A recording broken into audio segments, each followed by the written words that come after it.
Buenas tardes. Se abre la sesión que tiene por objeto dar posesión de su plaza de académica de número a la excelentísima señora doña Ana Crespo de las Casas. Junto al vicepresidente y al secretario general de esta Real Academia de Ciencias y al presidente de la sección de Naturales, nos acompaña en la mesa la presidenta de la Real Academia Nacional de Farmacia, la excelentísima señora doña María Teresa Miras, cuya asistencia al acto agradecemos. Los académicos señores Jiménez Sendín y Castillo Ron se servirán a acompañar al estrado a la nueva académica.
Tiene la palabra la excelentísima señora doña Ana Crespo de las Casas para leer su discurso de ingreso.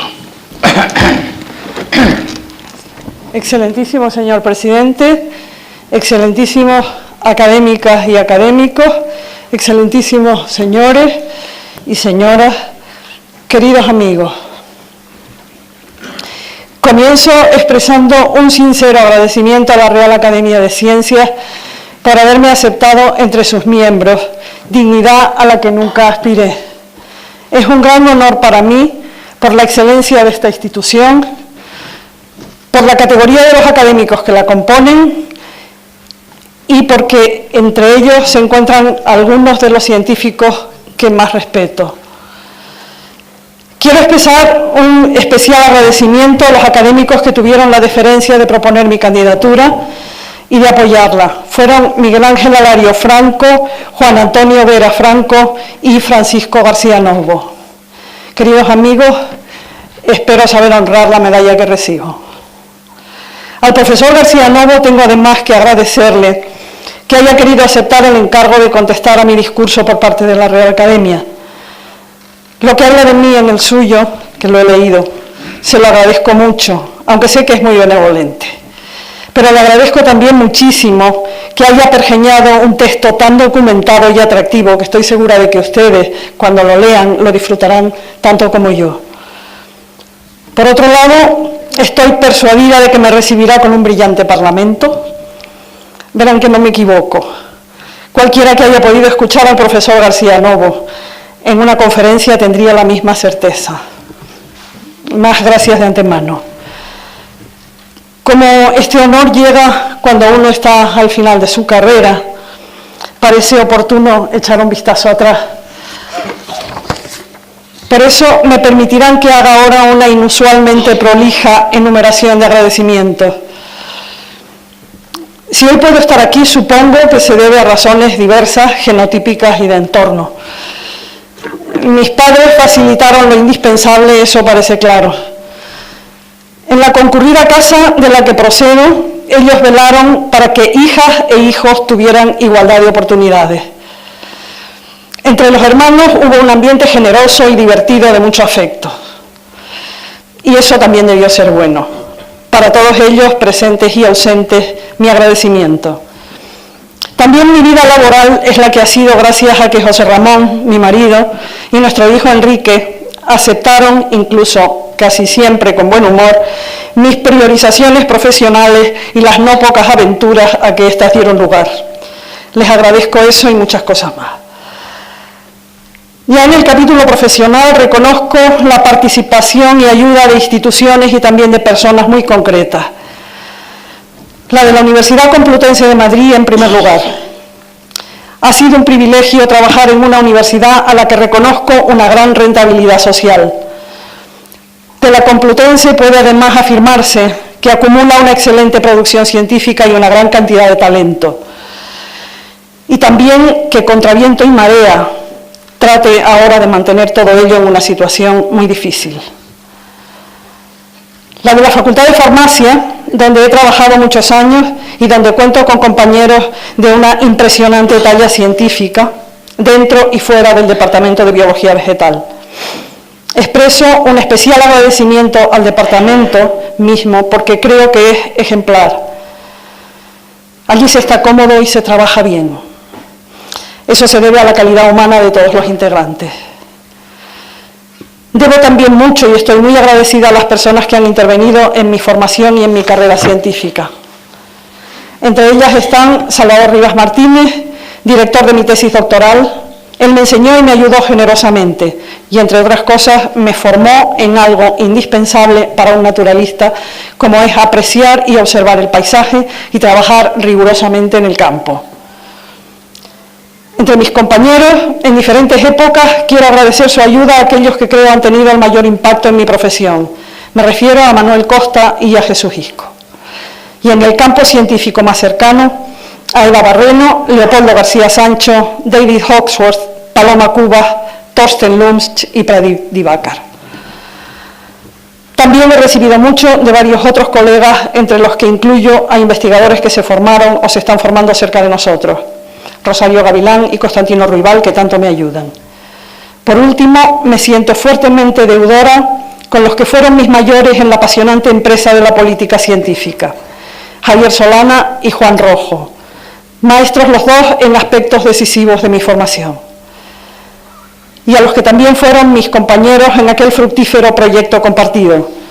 Aunque no es fácil dejar de citar a algunos también muy queridos, recuerdo especialmente a Luis Oro y a Elías Fereres, y también a Roberto Fernández de Calella, tan ausente.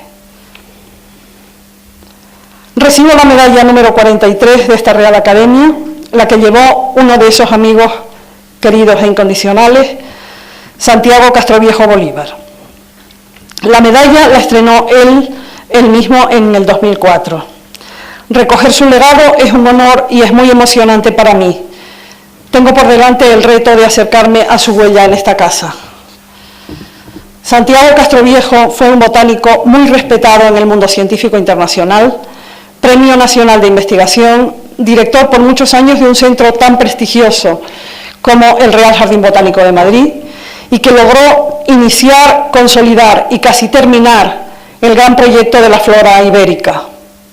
Su obra científica ha sido analizada bajo diferentes perspectivas con ocasión del homenaje que la Academia le tributó en 2010, en el que tuve el honor de participar. Castroviejo tituló su discurso de recepción como académico de Familias, Géneros y Especies, la eterna búsqueda de la estabilidad en la clasificación biológica. Con su prosa inconfundible, trató allí el del problema de los consensos en las distintas clasificaciones, porque hasta hace muy poco las clasificaciones biológicas eran efectivamente inestables. Creo que resultaban inestables porque no eran suficientemente convincentes. Y eso ocurría por lo endeble del abordaje metodológico que manejábamos hasta hace poco tiempo. Esto que yo creo es lo que decía el padre de la cladística y gran biólogo alemán Willy Hennig a mediados del siglo XX. En los últimos 20 años, las clasificaciones han podido fundamentarse en metodologías modernas produciendo filogenías sólidas. Estas se han complementado con el ingente trabajo acumulado de antes, tras el estudio riguroso de colecciones y otros datos. Por eso hoy el panorama ha cambiado mucho, como ha cambiado también el grado de intercomunicación de los botánicos con otros científicos y entre los botánicos y otros naturalistas entre sí. Santiago Castroviejo vivió este momento de cambio y lo apreció, y en su caso, haberse mantenido al día en la práctica científica de frontera tiene un valor añadido grande. Sus diversas investigaciones versaron principalmente sobre floras y monografías alfataxonómicas y también en el trabajo expedicionario de catalogación. Ambas líneas eran y son clásicas, aunque plenamente vigentes.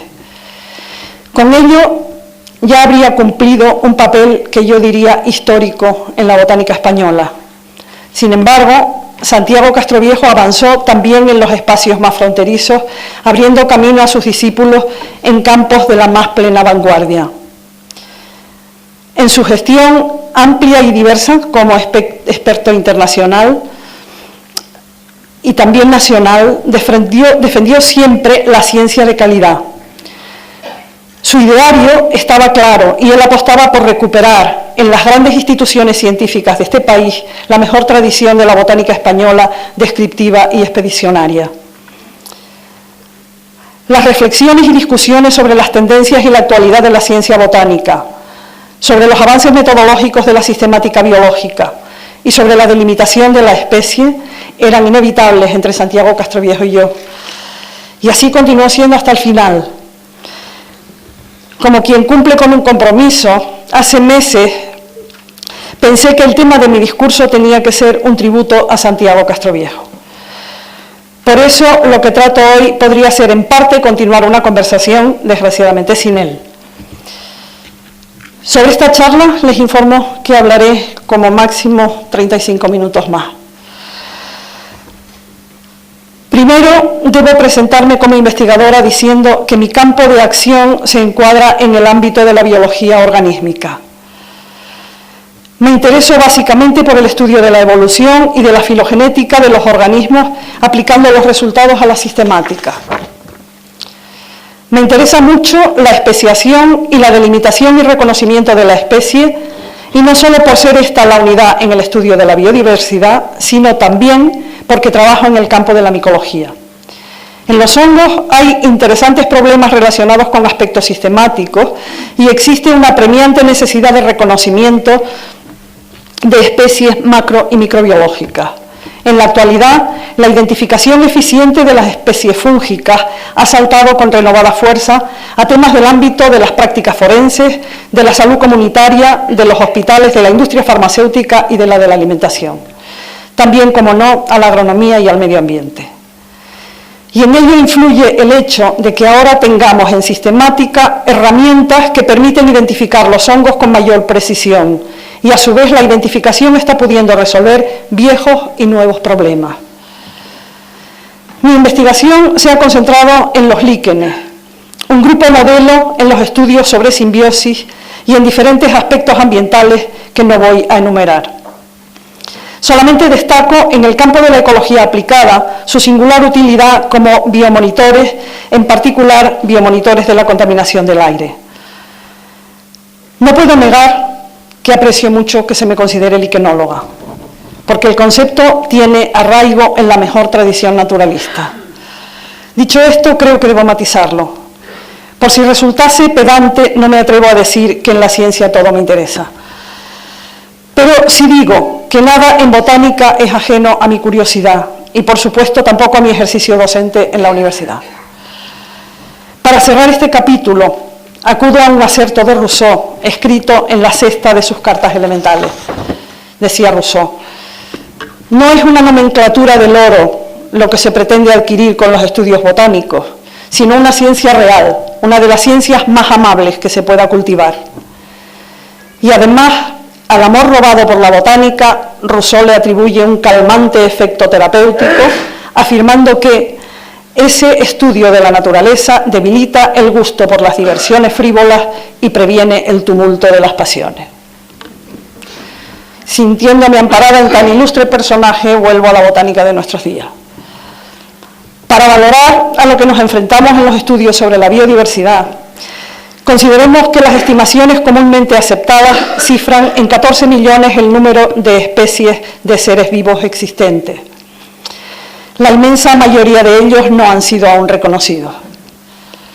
Después de los insectos y arácnidos, que juntan unos 10 millones, el grupo más numeroso es el de los hongos, en el cual Hawksworth, en una ampliamente aceptada aproximación, admite que hay al menos 1,5 millones de especies, la inmensa mayoría ignota. Por eso les comentaba antes que no es raro que en micología nos interesen tanto las especies, es que nos dan muchísimo trabajo. Al contrario, el número estimado de especies de plantas se acerca a las 400.000 y afortunadamente la gran mayoría son ya conocidas. Aún así, los trópicos reclaman muchísima atención en cuanto a la descripción de nuevas especies de plantas en competencia con su alarmante y acelerado proceso de extinción.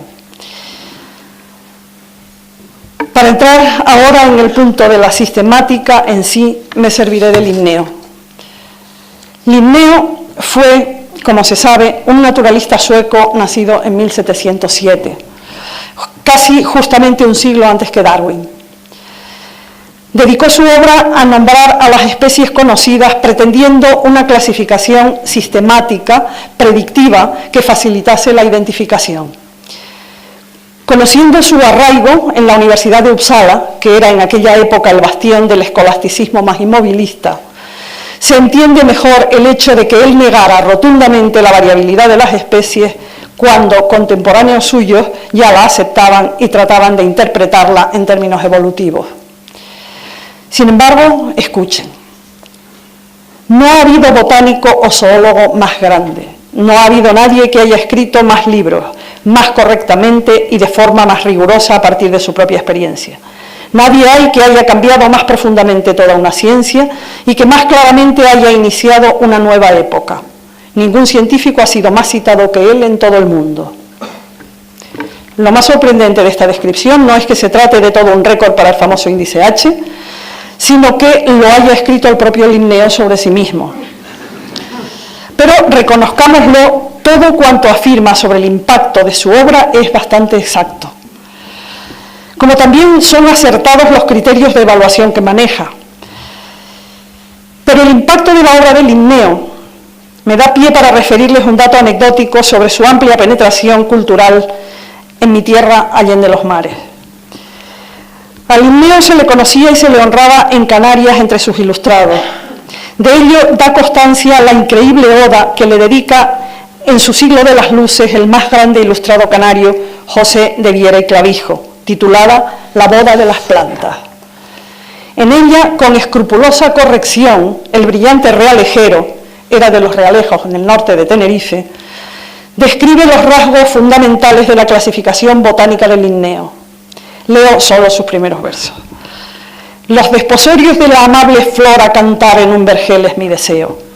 Templa su voz mi lira y suave implora, para el epitalamio no hay meneo, sino al que la botánica ya adora por numen fiel, al inmortal Linneo, al primero que vio en las plantas todas los sexos, los amores y las bodas. Por una rara suerte, se guarda en mi familia uno de los escasos manuscritos de este poema de Viera, que procede de la biblioteca de mis estudiosos bisabuelos palmeros, Pedro de las Casas Pestana y Rita Pérez González. Y ahora aprovecho para decir que ella, mi bisabuela Rita, fue una de esas pocas y muy grandes mujeres profesionales españolas del siglo XIX. No fue investigadora, pero tuvo un gran impacto en la alfabetización de la isla de La Palma. Y por ser mujer murió masona sin título, y creo que solo por vivir tan lejos no figura en los elencos, en la mayoría de los elencos que el movimiento feminista ha ido honrando. Excusándome por la digresión, vuelvo a la valoración de la obra de Linneo. Con haber sido enorme el volumen de la misma, lo principal fueron sus tres grandes ideas: la definición de las categorías taxonómicas y la propuesta de nomenclatura binomial de la especie aún están en uso.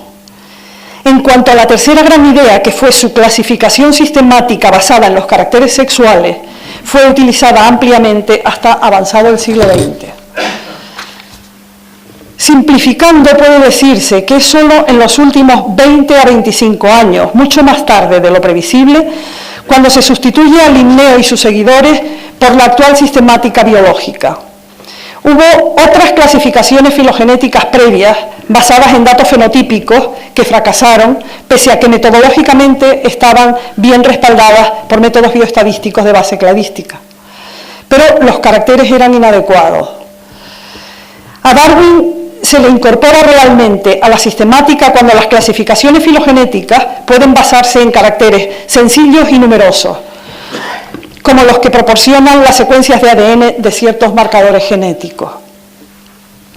Así, a los hongos, que evolutivamente son próximos a los animales, la nueva sistemática les sitúa con ellos en el tronco de los llamados opistocontos y se ha avanzado mucho en cuanto a la amplitud y apoyo de las clasificaciones que les afectan. En los linajes más recientes de hongos, las relaciones evolutivas están claras y, por tanto, la sistemática es muy sólida. Al contrario, no se ha alcanzado un nivel satisfactorio en el conocimiento filogenético de los grupos más antiguos que consideramos linajes basales. En cuanto a los hongos liquenizantes, los líquenes, puede decirse que se les va entendiendo mejor desde el punto de vista evolutivo y, por tanto, la sistemática también progresa a buen ritmo con saludables consensos. Me apresuro a recordarles a ustedes que los líquenes son hongos solo que recurren a una peculiar estrategia trófica que consiste en asociarse de forma estable y hereditaria con organismos fotosintéticos que pueden ser algas o cianobacterias. En una simbiosis de las más espectaculares que se conocen en la naturaleza, y de ella resultan unos seres complejos, pero sin duda fascinantes. Insisto, para la sistemática biológica, sin embargo, los líquenes no son otra cosa que hongos. La primera aproximación filogenética a su estudio se hace por Andrea Gagas y otros en 1995. Esta filogenia permitió confirmar que, como se esperaba, la liquenización es un proceso polifilético, es decir, que esta condición se adquirió independientemente al menos 5 veces en distintos linajes de hongos a lo largo de la evolución. Ocurre con la liquenización como con otras tantas estrategias complejas que desarrollan los hongos asociándose a organismos fotosintéticos. Por ejemplo, los hongos endófitos o las micorrizas son igualmente llamativos. Los liquenizantes actuales son linajes fúngicos que podemos considerar derivados o más recientes que sus ancestros saprobios. La mayoría de ellos se incluyen entre los ascomicotas y solo el 2% de las especies son basidiomicotas. Dentro de los ascomicotas se encuentran en el gran subfilo de los pesisomicotina, alojados en 5 clases diferentes. Estas clases, que agrupan formas liquenizadas, las hemos incluido en la superclase Letiomyceta. Una sexta clase, la de los pesisomycetes, menos recientemente derivada, carece de líquenes.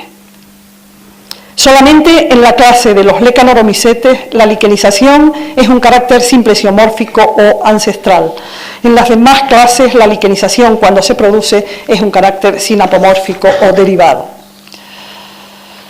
A pesar de la pobreza en materiales fósiles, gracias a esfuerzos bien coordinados en proyectos internacionales, hemos podido averiguar que los líquenes actuales llevan sobre el planeta unos 300 millones de años. Los líquenes que están ustedes viendo en las pantallas son los que posiblemente nos resultan más familiares y se trata de diferentes especies de la familia Parmeliaceae. De hecho, con sus más de 2.800 especies, los Parmeliaceos constituyen la familia más amplia de hongos liquenizados. Es un taxón que se distribuye por todo el mundo en condiciones climáticas templadas a frías. Los varios géneros tropicales que existen crecen por encima de una notable altitud. La gran rama evolutiva de los Parmeliaceos es nuestro material de trabajo desde hace casi 20 años. Hace más de una década pudimos probar que se trata de un linaje monofilético que presenta una propiedad morfológica exclusiva bien definida. Esta sinapomorfía es un carácter ligado a la reproducción sexual y consiste en el desarrollo de una cúpula formada por un tejido suplementario en el ascoma que confiere una peculiar ontogenia al mismo.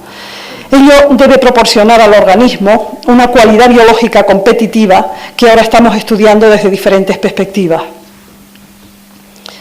Las Parmeliaceas así caracterizadas son macrolíquenes, sensibles a ciertos aspectos de la calidad del aire, lo que permite su uso como bioindicadores que ya comentaba. Las distintas especies presentan diferente resistencia a contaminantes como el dióxido de azufre, por ejemplo, y otros.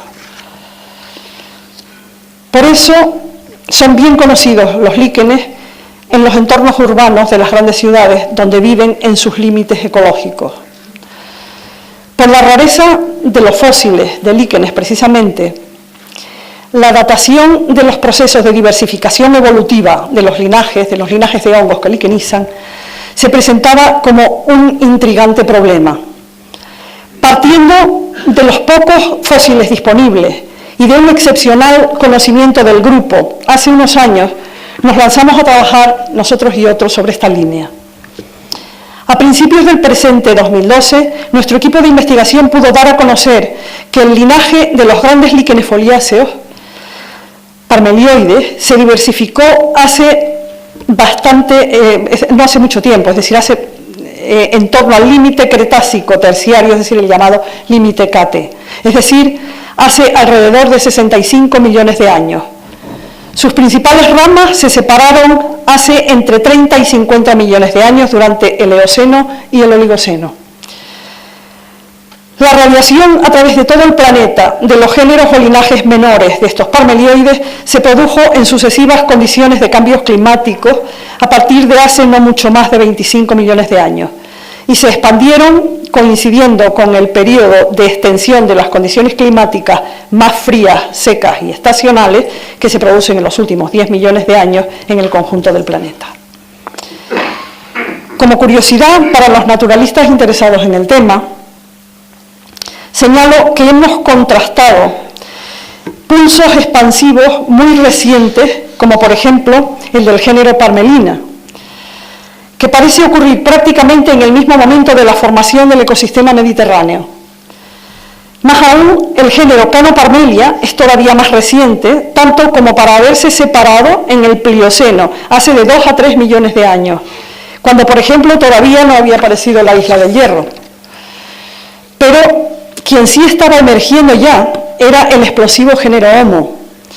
Especulando con la distribución de ciertos linajes recientes, podría ser que algunos líquenes se adaptasen especialmente bien al desarrollo del pastoreo y por ello de las primeras humanidades. Es una conjetura. En el tercer apartado de este ensayo, diserto en torno a la especie y hago en el texto una semblanza de Darwin. Ahora simplemente un apunte. Como todos ustedes saben, Darwin nace en Inglaterra en 1809. Según su autobiografía, desde la primera infancia se declara coleccionista de distintos materiales y organismos, creyendo él que esta aguda pasión por reunir objetos lleva al hombre a ser naturalista, anticuario o tacaño. Y a él le condujo a ser el más grande naturalista de la historia. Escribió en 1859 su extraordinario ensayo fundamentado en la minuciosa observación de muchas muy diferentes especies, que tituló Sobre el origen de las especies por la selección natural. Lo que dice allí Darwin deja claro que casi todas las reflexiones que nos hagamos sobre las especies, su variación y sobre el concepto de los linajes evolutivos están en esa obra. Les diré ahora que, igual que Linneo, también Darwin hace una rigurosa autoevaluación de su aportación a la ciencia, y esta evaluación se basa también en criterios que pienso podríamos asumir hoy. Además, respalda la aplicación de tales criterios y dice expresamente que la trascendencia del trabajo científico ha de medirse por su repercusión en la obra de otros colegas y más concretamente por lo que la obra científica es citada entre los colegas más lejanos. Así, él se comparaba favorablemente con la media de sus pares y hace referencia a la acogida internacional de su investigación, incluso con los números de ejemplares vendidos de su obra en otros países. Y, amparado en su gran impacto, objetividad obliga, concluye diciendo: me creo superior al común de los hombres en atisbar hechos que escapan fácilmente a la atención general. o mi labor ha alcanzado casi el grado mayor a que se ha podido llegar en la observación de hechos y en la recopilación de datos. Y también, como en el caso del Linneo, Darwin en su autoevaluación se atenía a los hechos.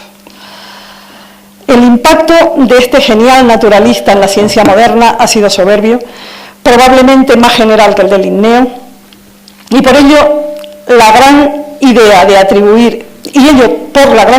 atribuir la evolución de las especies a selección natural.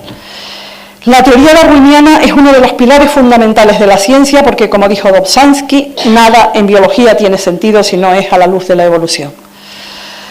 La obra de Darwin trata, pues, de las especies, de su origen y su variación, y define claramente el concepto evolutivo de especie y lo contrapone al concepto fijista o creacionista anterior.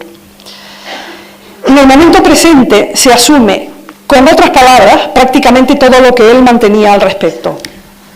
Así, haciendo mía la opinión de Thorsten Lumsch en una reciente revisión, hoy estaríamos casi todos de acuerdo en considerar que una especie es parte de un linaje evolutivo de metapoblaciones cuya delimitación es arbitraria. Y precisamente por asumir esa arbitrariedad es por lo que seguimos estudiando el asunto en pos de facilitar argumentos objetivos asumibles por todos. Quienes tienen que llamar la atención sobre la biodiversidad de este planeta están muy interesados en saber dónde poner los límites para trabajar con unidades de diversidad que puedan ser estables y manejables. Poner los límites entre especies por la fertilidad interpoblacional resulta insuficiente en numerosos grupos de seres vivos en los que la hibridación interespecífica es un proceso muy general. También es insuficiente en otros en que la sexualidad prácticamente no existe. Pero desde luego, en muchos y muy distintos grupos de organismos, atenerse a rasgos morfológicos es también muy difícil. Muchas veces prácticamente imposible. Ocurre que entre distintos linajes evolutivos, a veces solo lejanamente emparentados, los caracteres fenotípicos son muy semejantes por homoplasia o por otras razones. La insuficiencia de los caracteres morfológicos es la raíz de la mayor controversia que subyace en el debate contemporáneo sobre la delimitación de las especies, desde luego en los hongos. Las 18.000 especies que han sido reconocidas hasta hoy en los líquenes fueron descritas por sus caracteres morfológicos o químicos.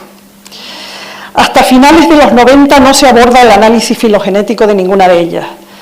Nuestros estudios en 1997 sobre Parmelia sulcata y Parmelia saxatilis fueron pioneros en esto. Hasta entonces no se sabía si las morfoespecies liquénicas eran linajes monofiléticos o si no lo eran. Tampoco sabíamos si entre poblaciones la variabilidad genética era mayor o menor. Un buen número de estas morfoespecies liquénicas presentan distribución muy amplia, como ocurre con muchas especies de otros hongos. Pero además, el análisis genético de las especies de líquenes era y es especialmente atractivo, porque un buen número de ellas presentan patrones de distribución muy llamativos. Entre ellos el patrón bipolar, por ejemplo. Hay un notable número de especies cuya área de distribución actual consiste en poblaciones disyuntas en ambas zonas polares y en las altas montañas de parte del planeta.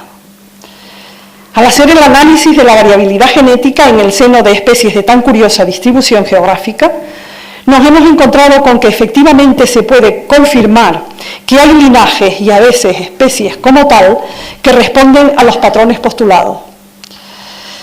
El patrón bipolar se pudo confirmar por primera vez en nuestros estudios sobre poblaciones de Parmelia saxatilis.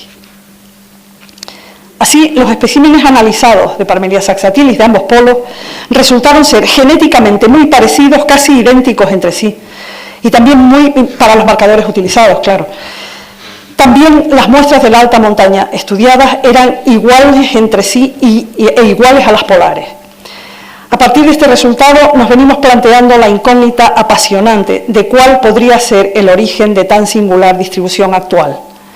Digo apasionante por lo inexplorada y por lo difícil, dado que en los líquenes desconocemos los vectores de dispersión de las especies. Hoy creemos con bases bastante sólidas que en los bipolares se trata de flujos abiertos en modelos de dispersión a larga distancia que hemos confirmado en algunos casos. Paralelamente, muchos otros de los especímenes que incluíamos en aquel estudio de Parmelia saxatilis, de variadas ecologías y geografía, no eran como creíamos Parmelia saxatilis, sino que resultaron estar apenas emparentados. Se trataba de otros linajes camuflados bajo una morfología idéntica, que además ocasionalmente compartían espacio, es decir, eran simpátricos. Esto nos llevó al problema que luego comentaré inmediatamente sobre las especies crípticas. Un último patrón de distribución interesante en líquenes, bueno, no el último, el penúltimo, es el Mediterráneo. En el caso de Parmelina quercina, especie típicamente mediterránea, constatamos que las poblaciones de Europa y norte de África pertenecían a un linaje, las de California a otro y las del sur de Australia a otro linaje. Algo semejante resultó con otras varias especies mediterráneas a ambos lados del hemisferio norte, como Melanelixia glabra o Fisconia distorta. Otro interesante patrón, el último ahora sí, de distribución de especies liquénicas es el cosmopolita, al que antes hice alusión. El análisis filogenético de varias especies cosmopolitas reveló la coexistencia, no sabemos si pacífica, de poblaciones con los mismos caracteres morfológicos pertenecientes a linajes filogenéticos que eran para- y polifiléticos. Por ejemplo, bajo la morfología de Parmotrema reticulatum parece que tenemos cerca de 10 linajes distintos, más o menos emparentados. A tales linajes, sin caracteres fenotípicos fácilmente evidentes, se les llama crípticos. Naturalmente, cuando se les reconoce el rango de especie, se denominan especies crípticas. Las especies crípticas que se han hallado en prácticamente todos los grupos de organismos resultan ser muy frecuentes en hongos, liquenizados o no. Para paliar la señalada arbitrariedad en el reconocimiento de las especies, en particular de las especies crípticas, pero también en otros casos de compleja delimitación, se están consolidando algunas pautas generales. La principal e imprescindible es constatar que estamos ante organismos o poblaciones que tienen la propiedad de ser linajes evolutivos naturales, es decir, que constituyen grupos monofiléticos o en todo caso parafiléticos. Esto se prueba mediante el análisis de varios marcadores independientes para apreciar que las genealogías de los distintos marcadores son convergentes de tal manera que dispongamos de una base filogenética sólida. Confirmando lo anterior, y justo para restar arbitrariedad a la delimitación, un buen recurso es fijar umbrales de distancias genéticas entre los linajes. Es decir, para que dos linajes relacionados puedan considerarse especies distintas, se han de diferenciar en un número predeterminado de mutaciones. Esto solo es posible aplicarlo cuando se conocen las tasas de mutación o cambios en el grupo afectado. En un segundo paso, se investigan otras propiedades del linaje diana, como son las morfológicas o las biológicas, como la infertilidad, o las ecológicas, o también las geográficas. Y entonces se usan estas propiedades como criterios adicionales complementarios. En resumen, puede afirmarse que en el momento presente la guía para atribuir rango de especie a las variantes poblacionales consiste en probar la propiedad filogenética y acotar el segmento del linaje según marcadores de distancia genética. El segmento así acotado sería una especie putativa. Para que esta especie putativa se reconozca como especie y se nombre, es recomendable confirmar que cuenta con el respaldo de una o más propiedades complementarias, no necesariamente la morfológica.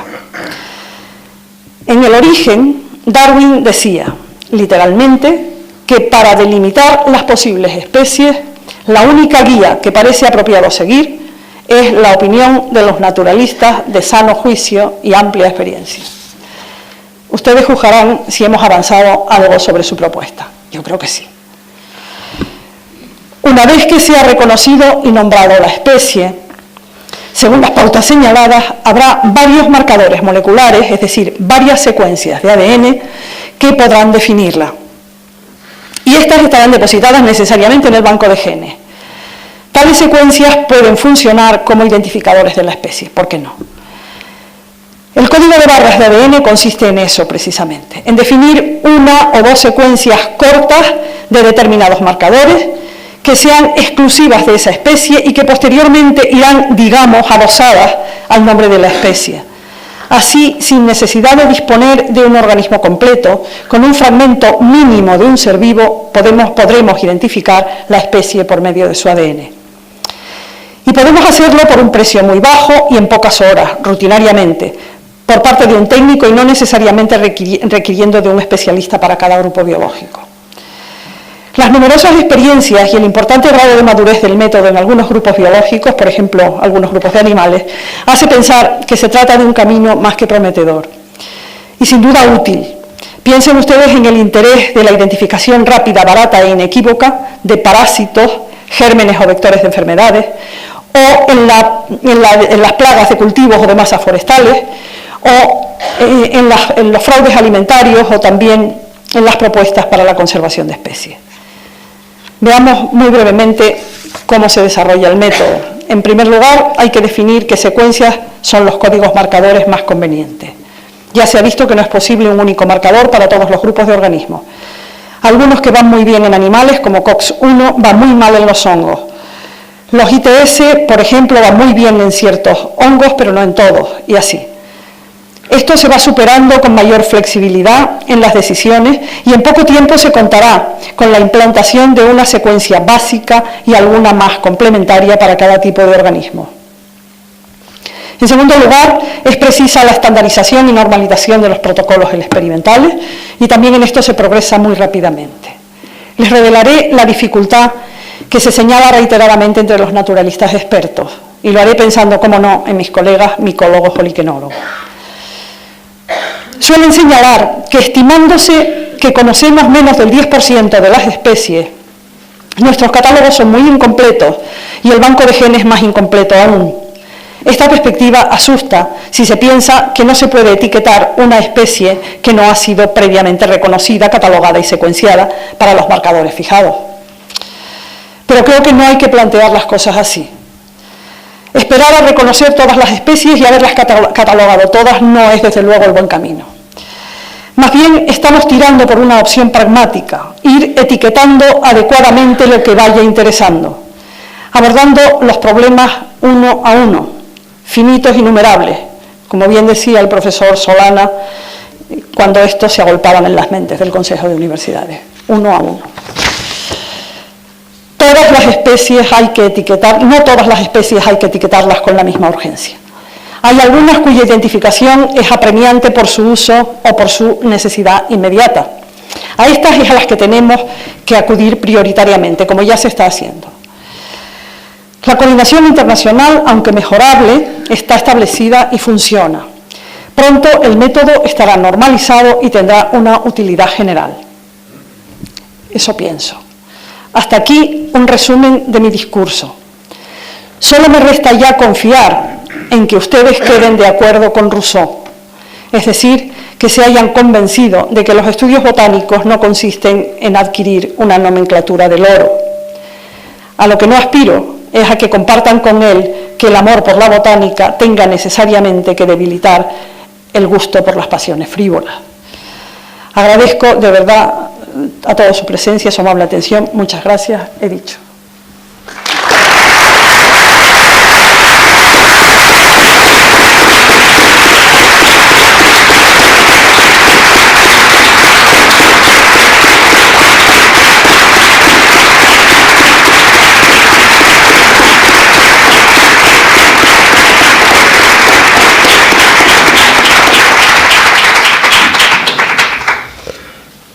Sentarse.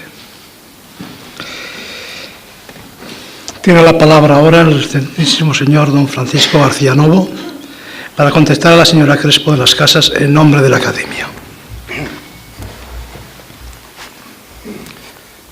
Excelentísimo señor presidente de la Real Academia de Ciencias, excelentísima presidenta de la Academia de Farmacia, excelentísimos e ilustrísimos académicos, colegas naturalistas, señoras y señores. Es para mí un honor haber sido designado por la Academia para pronunciar el discurso de contestación al que la profesora Ana María Crespo acaba de presentar, ilustrado con bellas imágenes. La nueva académica ha desplegado en su discurso de recepción la panorámica de la biología desde su atalaya liquenóloga, profundizando en el significado de especie, piedra angular de nuestra comprensión de la naturaleza. Erudición, vastos conocimientos de sistemática, bioquímica o genética puestos al servicio de un grupo biológico complejo y oculto al estudio cuando solo se disponía de herramientas morfológicas. Siguiendo los avances tecnológicos, la profesora Crespo ha incorporado pruebas químicas, ensayos de laboratorio, análisis genéticos y con la ayuda de herramientas numéricas ha podido desentrañar afinidades, explicar parentescos, conseguir nuevos argumentos para rehacer la sistemática y los árboles filogenéticos propuestos de los líquenes. Las actividades de la Academia de Ciencia, desde su creación en 1847, han reflejado los avances científicos del momento.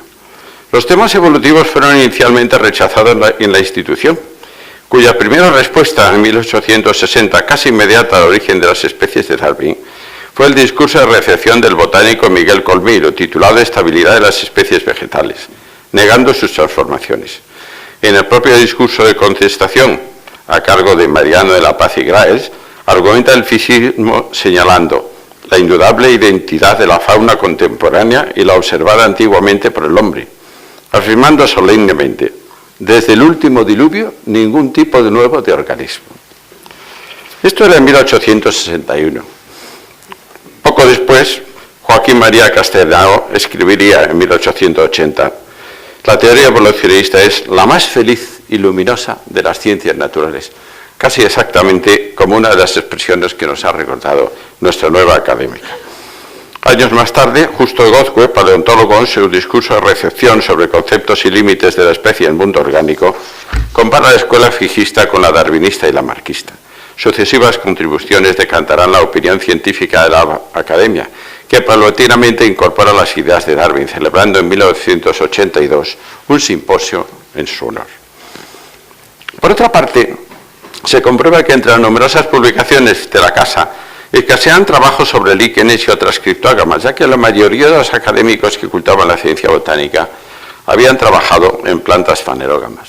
Podemos encontrar de nuevo a Miguel Colmeiro con su enumeración de las criptógamas de España y Portugal del 1868, a Romualdo González Fragoso con su catálogo sistemático de las cifales de flora española y la enumeración y distribución de las esferopsidales.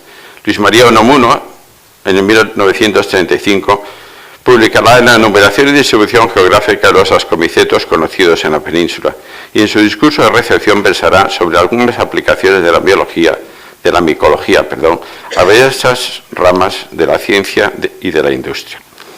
El discurso de la profesora Crespo viene, por tanto, a llenar un vacío en la bibliografía de la Academia y en el estudio de los líquenes una parcela científica hasta ahora sin atender. La pregunta que surge tras escuchar este discurso es, ¿cómo ha surgido su vocación? ¿Por qué se ha dedicado a un grupo difícil que en España estaba casi abandonado por la ciencia oficial? Su labor le ha permitido, desde la Cátedra de Botánica de la Facultad de Farmacia de la Complutense, ocupar un destacado puesto en la panorámica botánica mundial. Repasaré algunos puntos de su biografía para responder a las cuestiones planteadas. La profesora Crespo nació en Tenerife, la segunda de una numerosa familia de 9 hermanos. Estudió en el Colegio de la Asunción de Santa Cruz y se trasladó a Madrid para estudiar Ciencias Biológicas en la Universidad Complutense en 1966, finalizando la licenciatura en 1970. La profesora Crespo ha evocado en su discurso la larga amistad con su compañero de estudios Santiago Castroviejo, ilustre botánico y miembro de esta academia, fallecido en el 2009. En sus años de facultad, la futura académica era activa en la política y en la biología. El final de la dictadura del general Franco fue convulso en la Universidad madrileña, donde las nuevas generaciones pugnaban por instaurar una sociedad democrática. Asambleas, manifestaciones, detenciones, vigilancia y presión policial trataban de tapar las grietas de un antiguo régimen que se resquebrajaba. Formaban a la vez el paisaje y la escuela de formación política acelerada del alumnado.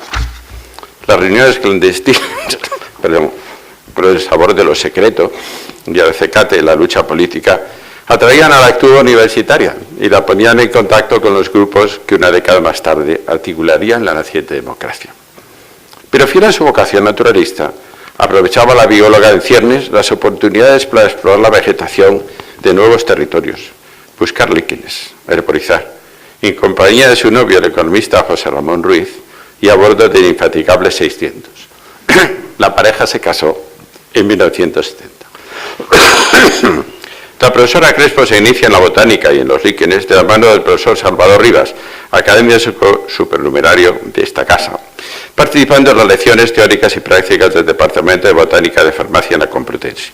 La primera publicación, que data del 73, se tituló Composición florística de la costa de líquenes del Herniario Teucrietum Pumili de la provincia de Madrid. Prepara su tesis doctoral, realizando además una estancia en el Naturkundemuseum de Kessel, bajo la dirección del profesor Vollmann, y la defiende en el 73 en la Complutense, titulando la tesis Contribución al conocimiento de la flora y vegetación de los líquenes epífitos de la Sierra de Guadarrama. Para la nueva doctora representó la entrada en la profesión científica y la toma de contacto con el grupo de organismos que no abandonará. Sus publicaciones recuperan en España el interés por los líquenes y años más tarde, en el 83, le permitirá obtener la cátedra de Botánica de Farmacia de la Complutense. El mismo año dará un giro a su actividad, motivado por su deseo de impulsar el cambio pendiente en las obsoletas estructuras de gestión de la investigación.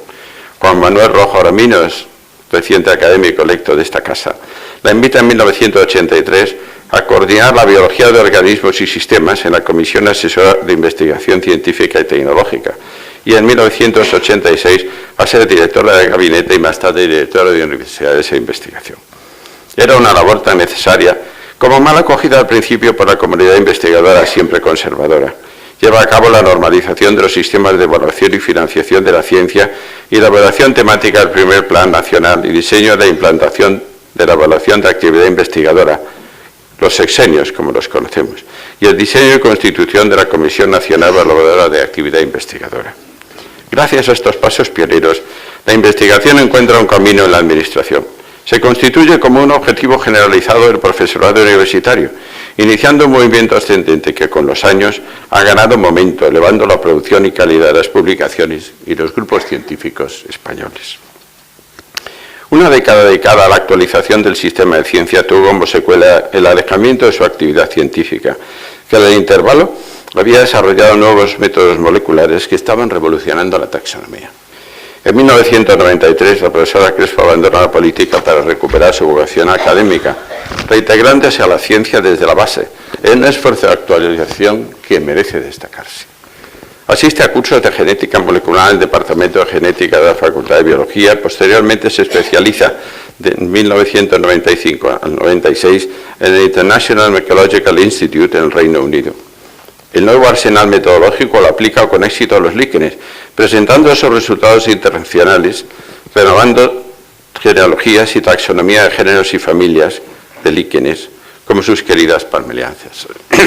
Ofrecerá hipótesis nuevas sobre la evolución de los grupos e identificará con precisión, como ustedes han escuchado, los periodos geológicos en los que las diversificaciones han tenido lugar. Desde la cátedra ha impulsado un fuerte grupo de investigación internacional llamado Sistemol, con sede en la Complutense, destinado a la sistemática molecular. Pionero del estudio de criptoespecies y las especies dobles, ha planteado hipótesis originales sobre su origen y significado y la importancia de la gestión de la diversidad y la conservación.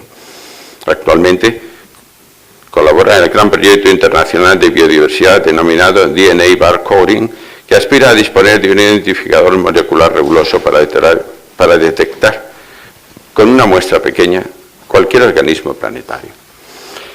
Resumiendo, es autora de más de 120 contribuciones científicas entre artículos, libros, y publica un promedio de 10 artículos en revistas internacionales de prestigio como Plant Systematics and Evolution, Molecular Phylogenetics and Evolution, Taxon, Systematics and Biodiversity, American Journal of Botany, Fungal Diversity, Mycological Research, Lichenology, Micología.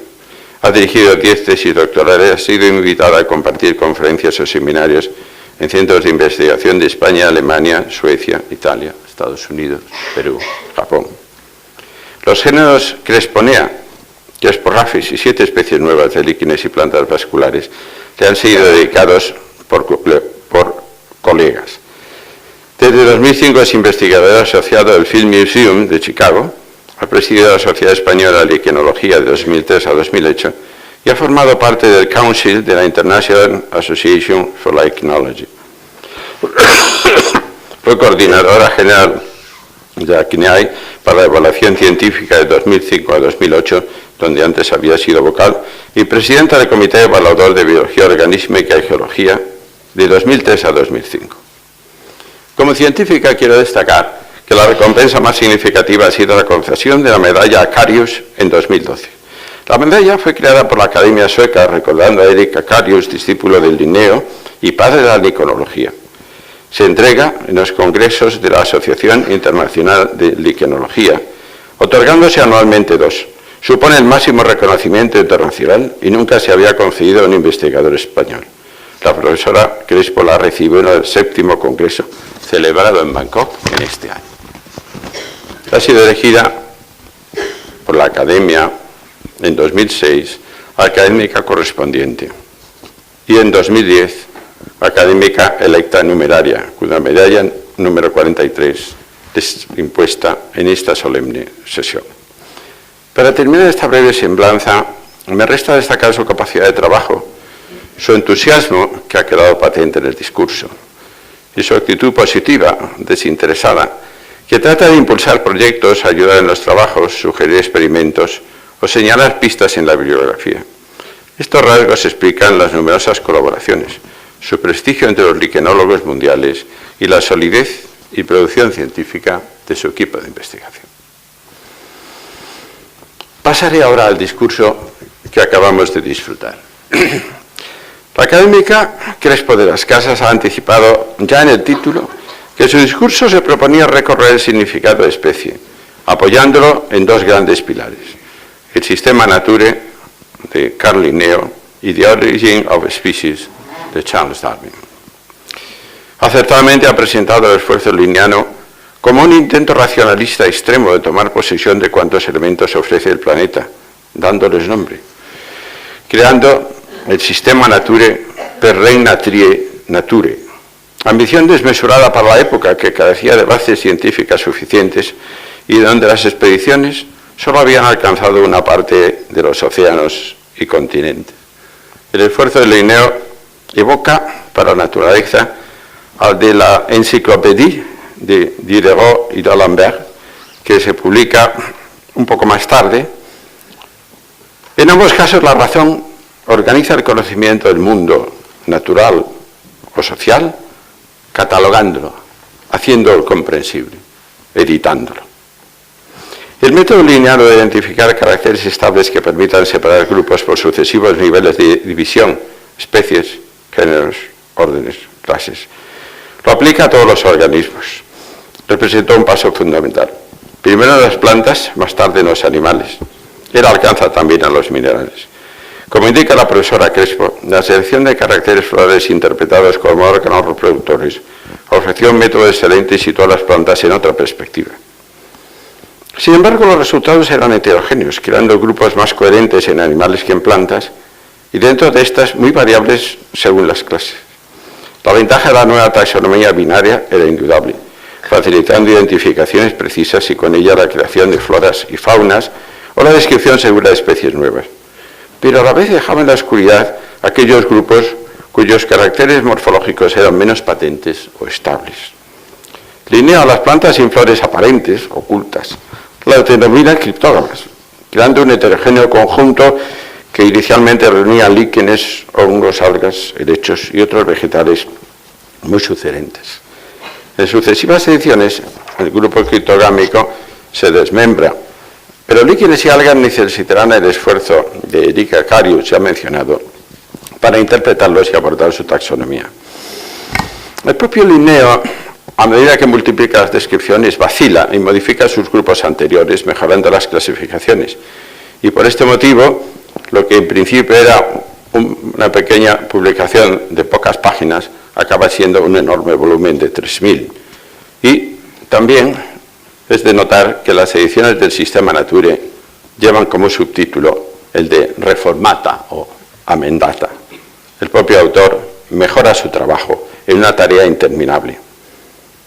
Percibe que sus métodos para separar grupos de plantas en caracteres florales solamente no son igualmente aplicables al vasto conjunto de la flora y que el propio concepto de especie necesita reelaboración.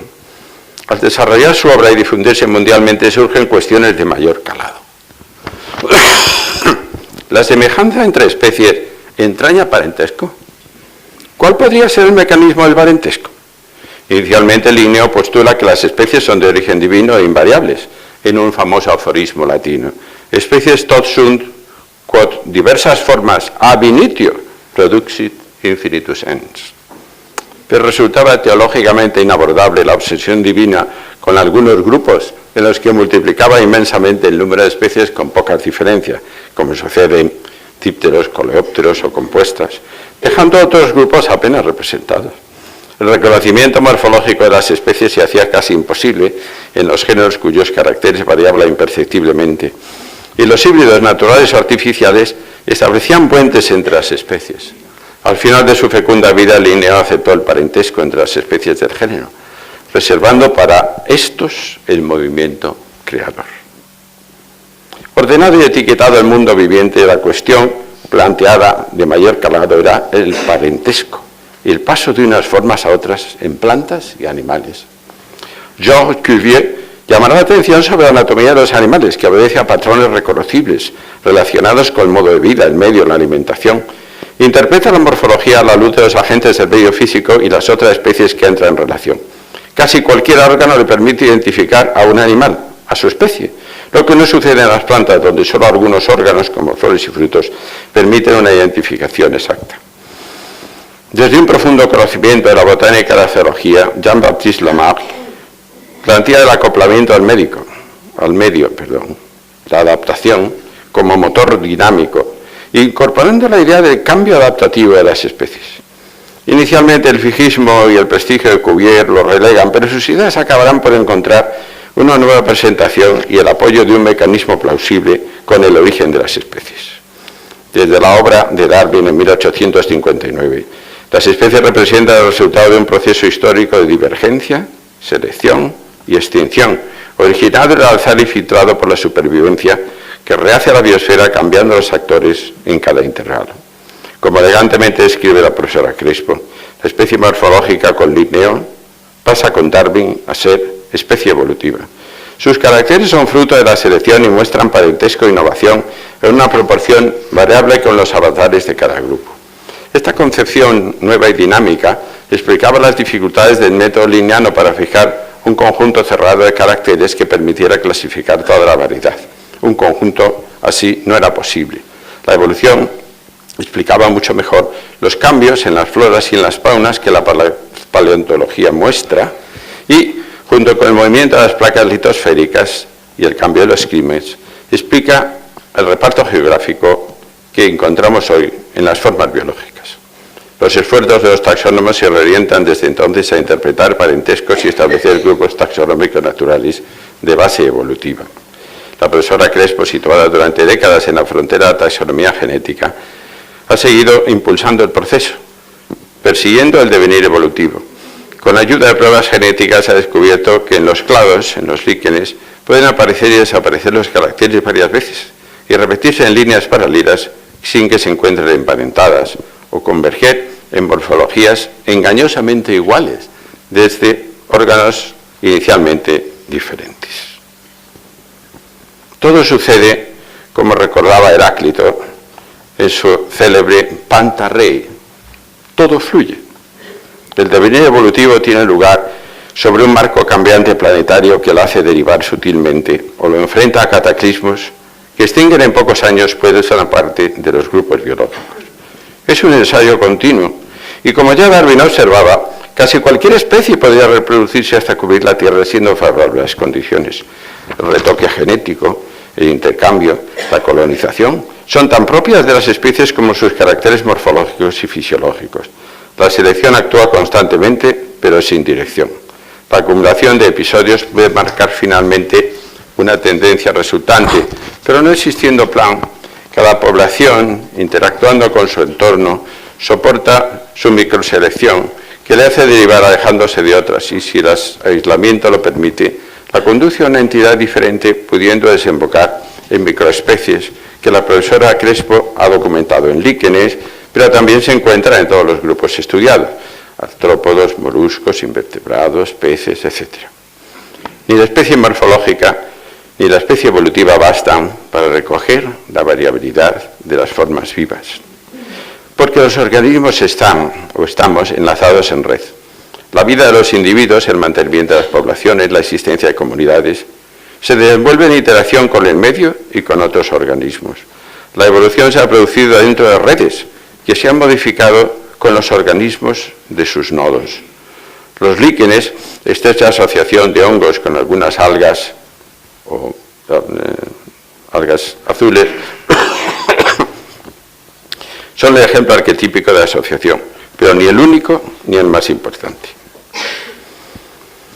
Si nos fijamos en los hongos, líquenes, levaduras, han causado siempre perplejidad a los botánicos y naturalistas.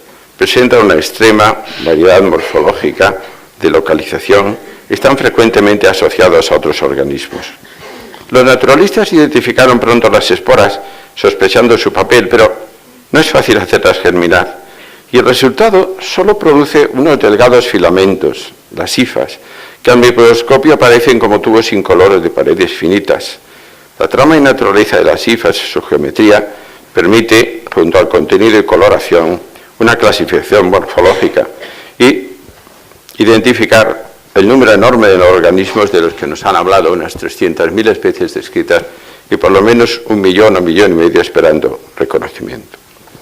Las físicas se reconocen en el suelo, rodeando, por ejemplo, la base del cuerpo fructífero de las setas, al que comunican con el entorno.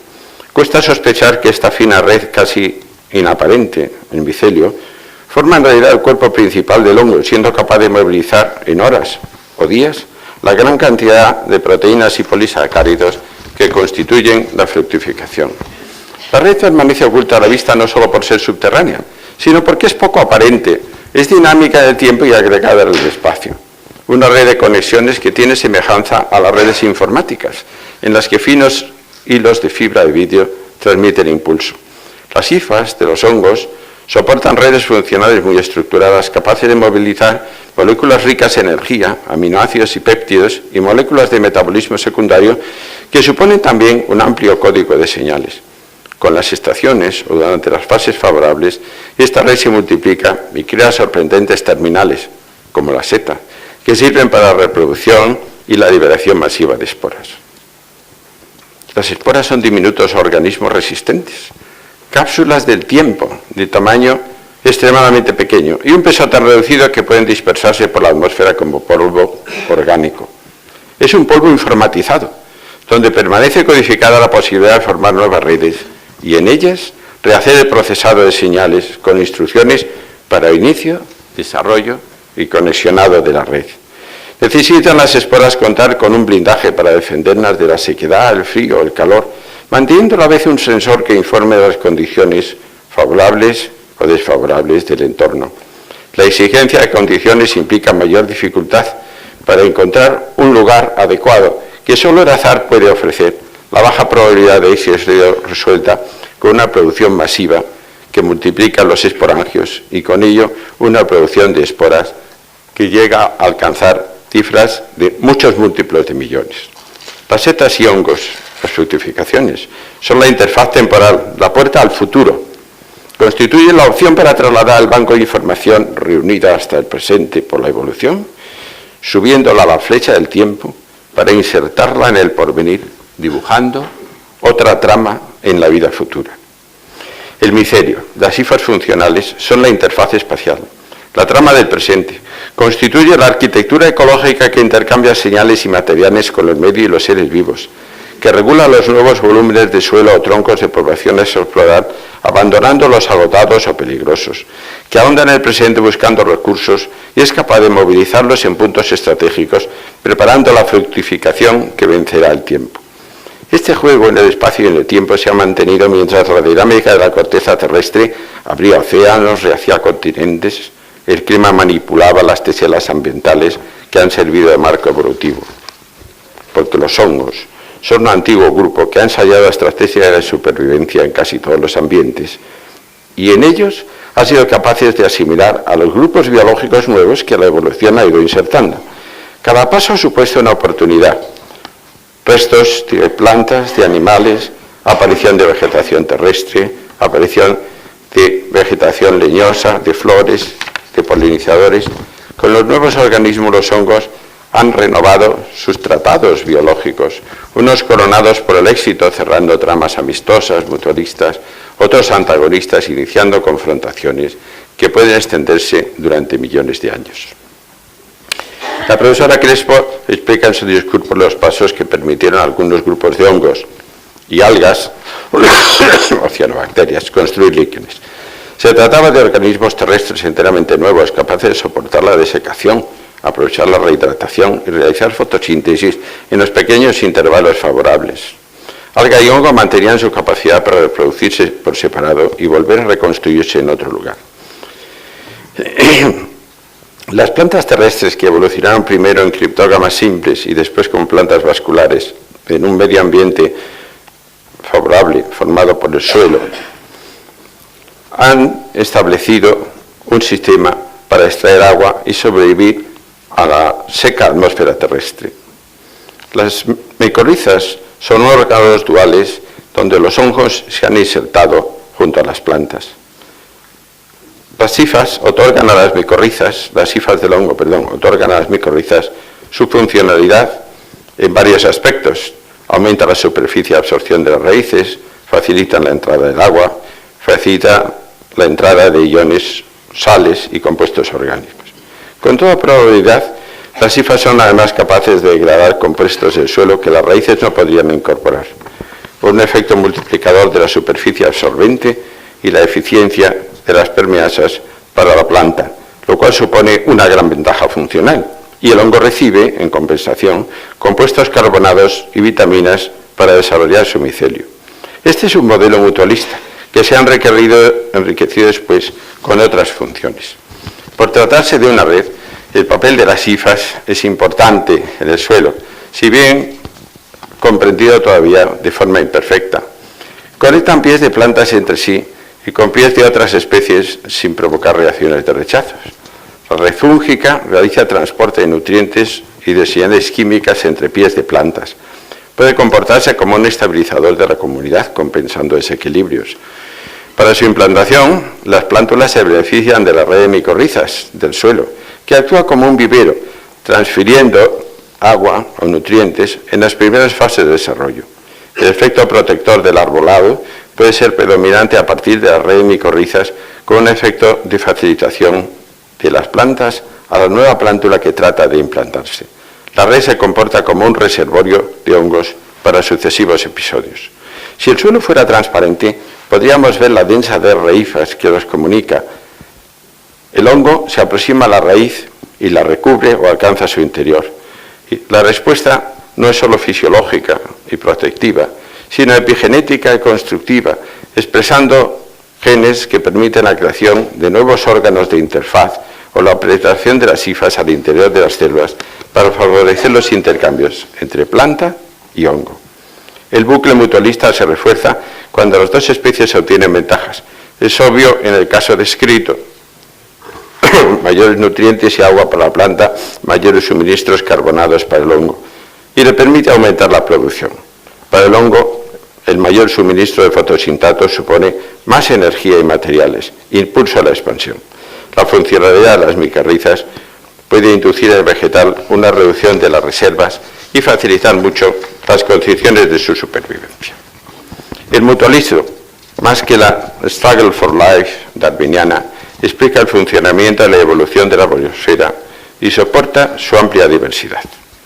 Las redes ecológicas se identificaron inicialmente como conexiones tróficas de tipo energético, como modelos que circulaba la energía, pero poco a poco se fue percibiendo como una regulación general que incorporaba todos los organismos y todos los caracteres.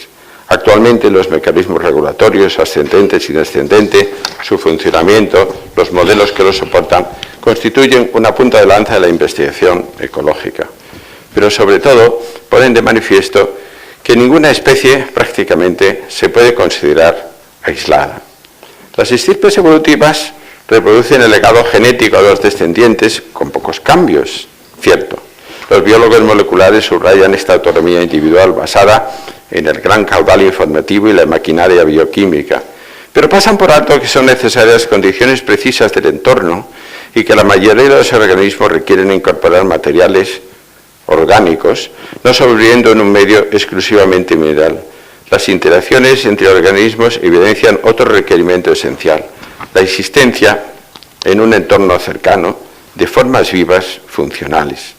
Esto es evidente en el caso de predadores o descomponedores, pero se extiende prácticamente a toda la biosfera. En los bucles mutualistas las especies se acoplan funcionalmente por pares. La supervivencia de una especie depende de la presencia de su par. Es como si el genoma estuviera escindido en dos entidades de las que dependen absolutamente la una de la otra. En los hongos, las micorrizas, órganos duales, evidencian un mutualismo con exigencias parecidas que en las plantas vasculares sin pigmentos o en las orquídeas o en los líquenes adquieren valor determinante. La profesora Crespo ha puesto de manifiesto que es precisamente en los líquenes su grupo preferido, donde el mutualismo alcanza rasgos propios, construyendo un solo organismo con aportaciones del hongo y del alga, que se desenvuelve así, alcanza latitudes más amplias que sus componentes. Recopilando conceptos, los organismos se han entendido como entidades específicas a través de la taxonomía, como estirpes modificables a través de la evolución, como redes funcionales a través de la ecología. La ecología carece de un fundador o una obra que hubiera fijado inicialmente sus contenidos, pero no de un autor que los expresara. Hay que citar de nuevo a Charles Darwin en El origen de las especies, donde desgrana el alcance de las interacciones, aunque nunca haya empleado en su texto la voz ecología. John Harper, un gran biólogo vegetal, lo expresa de este modo en la Presidential Address que dirigió a la Ecological Society británica el 5 de enero del 67. Mi opinión es, dice, que el origen de las especies plantea muchas cuestiones precisas que los ecólogos vegetales podrían muy bien intentar responder en los próximos 100 años. En los apartados precedentes se ha reflexionado sobre los conceptos de especie biológica, unidad esquiva de la vida que se resiste a quedar atrapada en el limitado arsenal de la ciencia.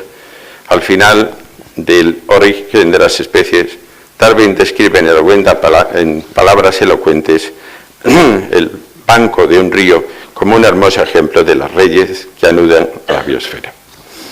Hora es de terminar el recorrido por la taxonomía, la evolución, reflexionando sobre cómo identificamos o cómo se han generado o cómo sobreviven en interacción los 10 o 15 millones de especies que con la nuestra comparten el planeta. El ingreso de la profesora Crespo es motivo de satisfacción para la Academia, que acoge a una brillante naturalista, uniéndose al todavía corto número de científicas que ha entrado en la casa. Durante muchos años no ha podido ser así, ni en academias ni en universidades, pero es un orgullo que personalidades femeninas tan ricas como la profesora Ana Crespo puedan hoy en España desarrollar la plenitud de su vocación científica. Las academias no conciben la ciencia como algo nacional o sectorial.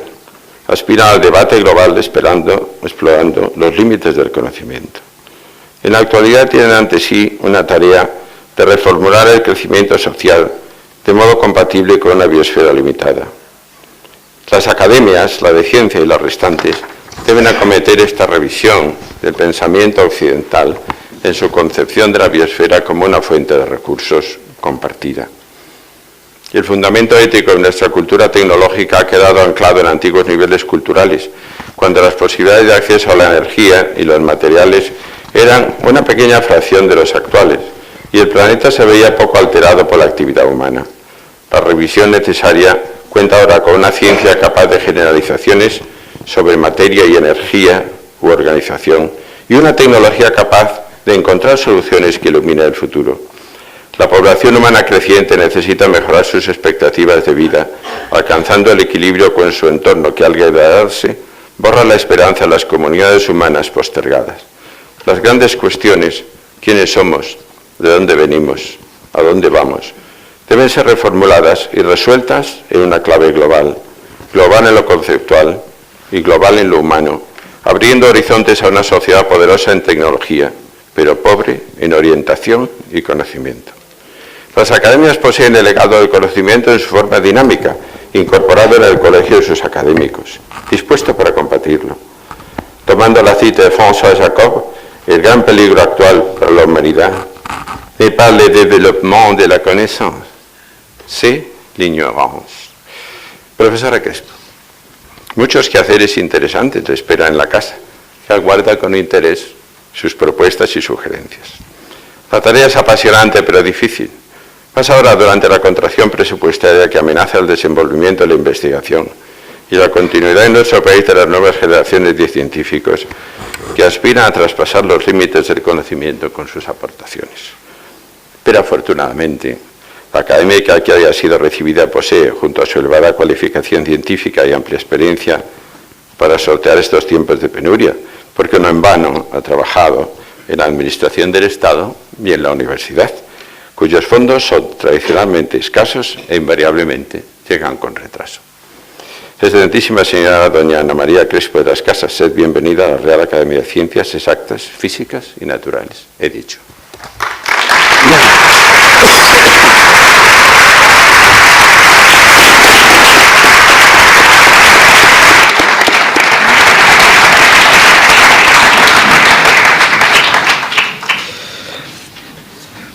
La señora Crespo de las Casas se servirá a acercarse para recibir la medalla y el diploma que le acreditan como académica de número.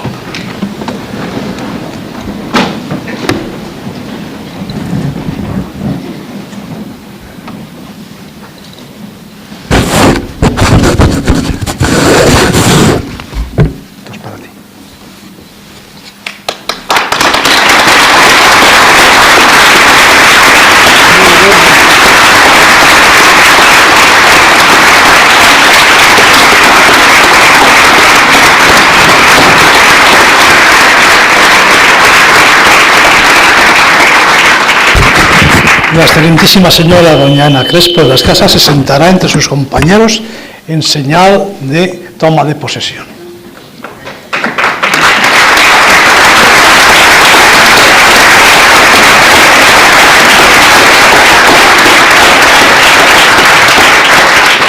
Se levanta la sesión.